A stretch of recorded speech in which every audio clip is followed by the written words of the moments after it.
Budak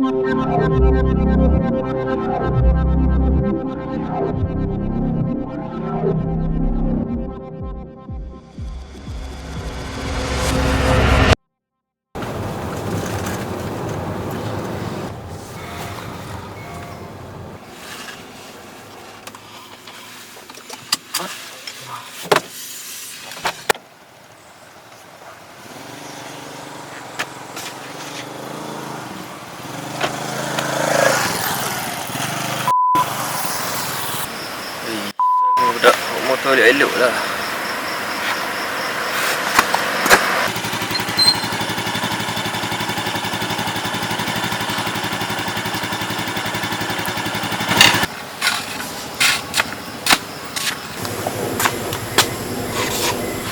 Faris. Assalamualaikum, Faris. Selamat. Okey tak ni? Nampak tu ayang-ayang daripada sana tadi? Tak siap sikit. Oh, demam ke apa? Badan panas lah. Badan. Main mana ni? Kawan tadi. Jumpa kawan. Bapak hang mana? Bapak hang? Dekat atas tu. Kat atas. Nampak lain lah. Saya tak nak. Oh, okey, tak apa. Pergi. Elok sikit. Kita longkang. Serabut betul lah tu dia. Jaga diri kau sudah. Kecoh betul lah. Okay, sekarang ni bila kau boleh settlekan duit aku? Aku bagi kau sampai esok. Okay, bang. Kau tak bayar, mati kau. Okay, bang. Saya bayar. Okay, bang. Sorry, bang.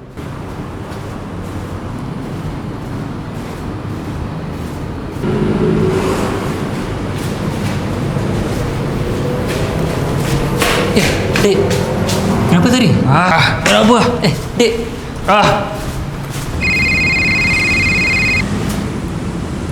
Assalamualaikum bang.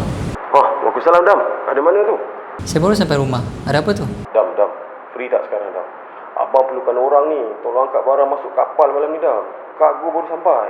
Abang tak ada orang ni, Dam. Nanti abang upah kau lebih sikit. Boleh tak? Tapi saya baru... Dam. Tolonglah, Dam. Abang minta tolong sangat-sangat ni. Urgent ni, Dam. Bolehlah bang.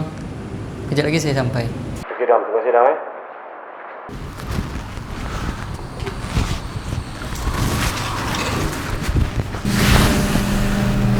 Aduh, pening kepala aku ni. Aku minum ni. Gelap kepala aku ni. Kantai tak ni. Kantai tak. Mampus lah.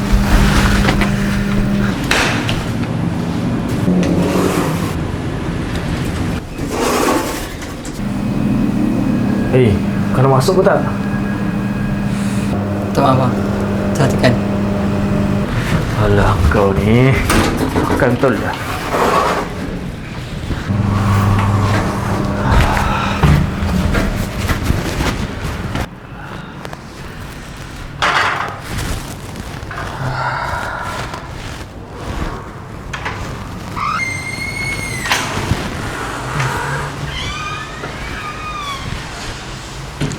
Faris, baru balik? Faris, dah makan? Dah ya, makan kat masjid dengan kawan-kawan tadi.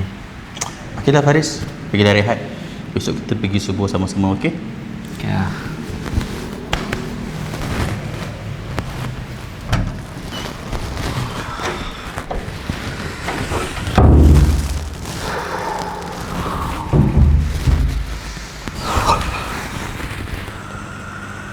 So bila buat macam ni?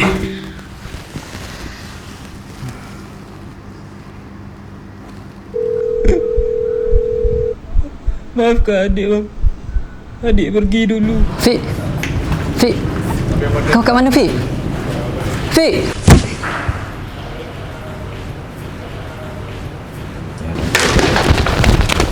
Fik mati Fik. Pergi dari diriku. Fik. Panggil Tak sanggup harus hidup tanpamu.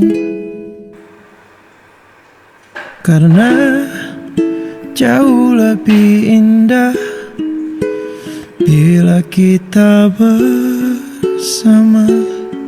seperti yang terjadi kemarin.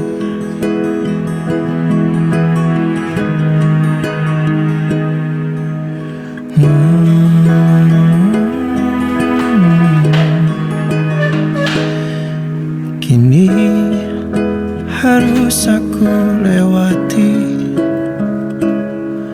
langkah demi langkah yang menyepi, membalut luka lagi yang ku tahan hingga kini. Habis sudah nafasku menyebut namamu.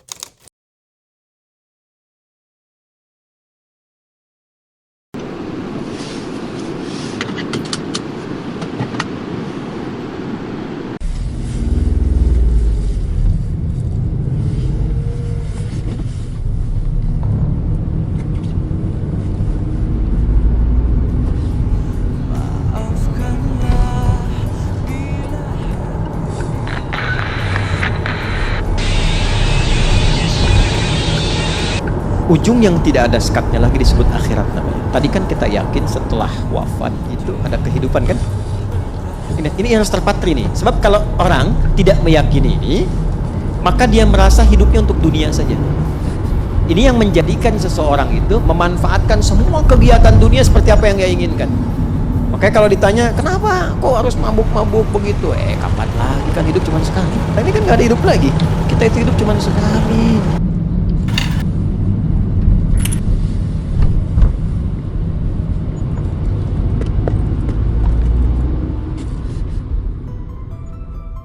Seringkali kita melihat seseorang itu jauh tersesat. Namun kita lupa bahawa di sudut hatinya yang paling dalam ada satu jeritan yang mahukan bimbingan. Jiwa-jiwa yang lemas dalam kegelapan ini tidak memerlukan penghinaan. Mereka memerlukan tangan yang sedia menyambut. Lihatlah pergerakan ini. Bukan sekadar langkah kaki masuk ke rumah Tuhan, tapi satu langkah besar untuk keluar dari kepura-puraan. Apabila mata melihat ketenangan pada diri seorang hamba yang lain, timbul satu persoalan. Bagaimana dia boleh sedamai itu? Apa yang dia miliki sehingga dunia dia nampak begitu aman? Kita mungkin menyangka pertembungan ini adalah satu kebetulan. Namun hakikatnya, takdir telah menyebabkan mereka terserempak beberapa kali sehinggalah ke pintu rumah Tuhan.